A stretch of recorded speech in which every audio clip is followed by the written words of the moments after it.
মনের মানুষ। আমরা সকলেই সেই মনের মানুষ খুঁজতেই পাগল।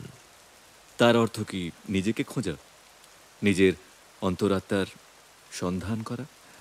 নিজেকে খোঁজা মানে তো অপরকে খোঁজা, অপরকে খোঁজা মানে সকলেরে খোঁজা, আর সকলেরে খোঁজা মানে ঈশ্বরের সন্ধান করা।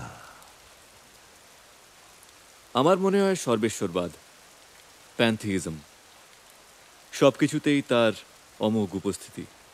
এটা উপনিষদেও আছে, ঈশাবাস্যমিদং যৎকিঞ্চ জগতাং জগৎ। অত শত জানি নে, আমি মুখ্য মানুষ, তবে এইটুকু বুঝি, মনের মানুষের খোঁজ মানে ঈশ্বরের খোঁজ নয়, তার চাইতে আরো বড় কিছুর সন্ধান। আপনার এই গূঢ় তত্ত্বটা বুঝতে আমার একটু অসুবিধা হচ্ছে। একবার মনে হয় বিষয়টা বুঝতে পারছি, পরক্ষণেই মনে হচ্ছে আপনি যেন আগের জায়গা থেকে সরে গেলেন। মনের মানুষের খোঁজ বড় জটিল বাবু মশাই। এই দেখা দেয়, আবার পরক্ষণেই হারিয়ে যায়। আমার গুরু আমার এমন এক চাবি মারে সারে দেশে যে জনমভর ঘুরতেছি।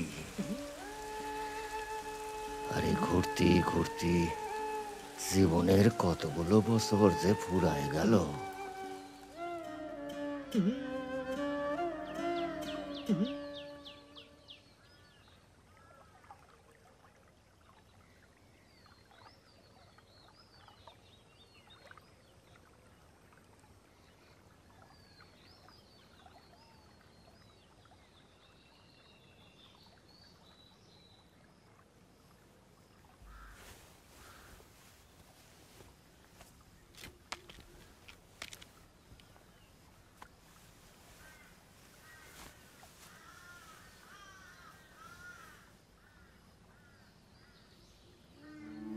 এখন থেকে তুই বাউল, ফকির, বিভাগী।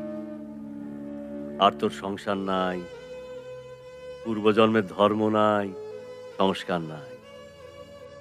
অতীতের টান থাকলি বাউল হওয়া যায় না, বুঝলি রে পাগল?